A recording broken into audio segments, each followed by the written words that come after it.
This video is about why shoulder stretches usually are not necessary, and when you do use them can often be counterproductive because they tend to weaken structures that are necessary for shoulder joint integrity. Many years ago, when I was first just starting off in personal training, there was a stretch called the sleeper stretch that was really popular, and everyone was doing the sleeper stretch, and it was ostensibly to increase shoulder internal range of motion. And it never seemed to work. I never saw anyone's shoulder internal rotation get any better. And there's a very good reason for that. It's because of the position of the scapula on top of the rib cage was preventing the arm from internally rotating. The main reason why shoulder stretches are usually not necessary is because no one is taking into consideration the position of the rib cage first. So when we talk about the shoulder, what are we talking about? We're talking about the arm and the scapula. So the scapula is the shoulder blade and the arm is obviously the arm. The intersection of the arm and the scapula is what produces the shoulder joint. And we're talking about the glenohumeral joint in particular. The glenoid is the part of the scapula which the humerus, the upper arm, sits into. So that's the glenohumeral joint. And that's usually what's referred to as the shoulder joint. The problem is this. The scapula sits on top of the rib cage. The rib cage attaches to the spine. Under normal circumstances, when maybe a physical therapist, an athletic trainer, a personal trainer, if they're testing say someone has shoulder pain and they find limitation in the shoulder range of motion, they automatically assume that the shoulder is tight or the rotator cuff muscles are tight, and that they need to be stretched to increase the range of motion. The problem is this: that's almost never the case. What does happen is the rib cage and the spine underneath it is not positioned properly. In postural restoration, that's called the right BC pattern. It could be a bilateral BC pattern, or it could also be the PEC pattern. All are referring to the fact that when a spine gets stuck in an extended posture, the back arches, the ribs flare up. And when that happens, you'll see, so this is the front, as the spine goes into extension, the rib cage moves forward.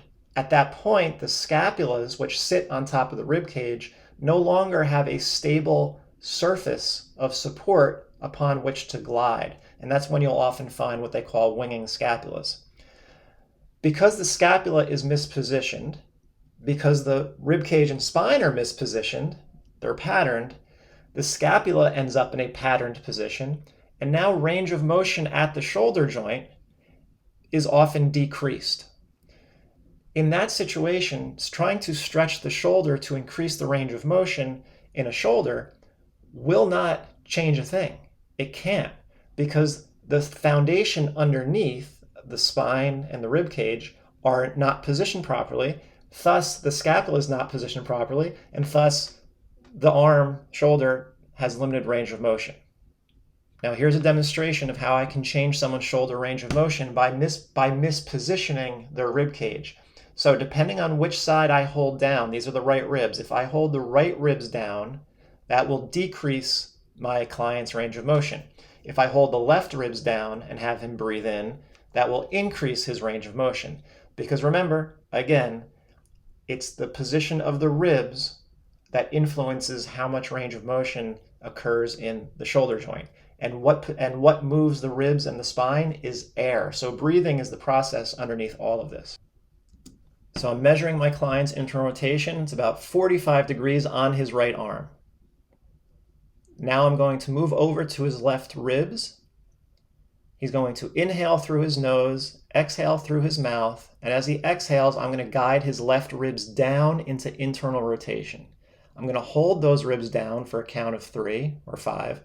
Then I'm going to hold them down as he inhales, and because I'm closing down the left side, the air has to go into the right side. So he just got air into the right side of his chest, and now he has full range of motion in his right shoulder. Now he's laughing. So now I'm going to actually take that range of motion away by holding his right ribs down into internal rotation He's going to breathe in, and now the air is going to go into his left side, which is the right BC pattern. So I'm putting him into the right BC pattern. And now you'll see his right shoulder is limited in internal rotation again, and he just does not understand how that's occurring. So again, what am I doing? As he lies down on the table, we're talking about really the right BC pattern right now. When he lies down on the table, he's not straight. His right ribs are internally rotated a little bit. Right ribs will be internally rotated if you're on your right leg, which we all know in postural restoration. We know most people are living on the right side even when they don't realize that they are. In this position, it's normal to be limited in your shoulder internal rotation.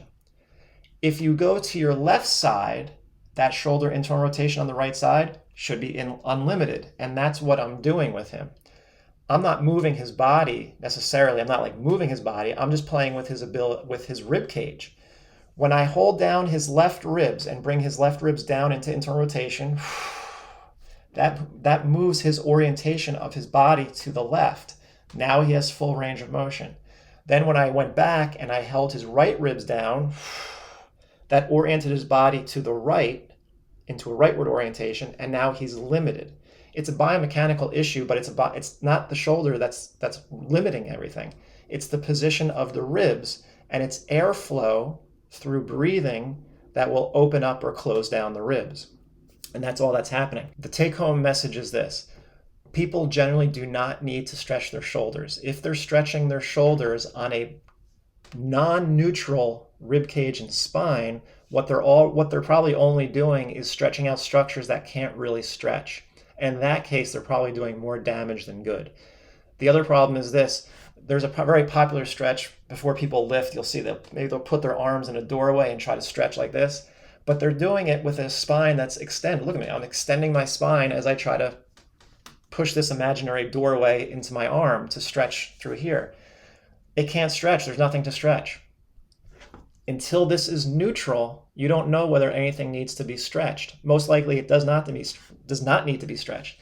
Doing this, all that's doing is stretching. It'll stretch something, but it's likely stretching out the supportive tissue, the ligaments and the supportive tissue and the muscles that support shoulder blade or shoulder stability, which is not in the front, which is not what you want to do. You might create multi-directional instability of the shoulder, which is not a good thing, because that's going to lead to neck tension, because you're going to start to use your neck to try to stabilize the scapulas.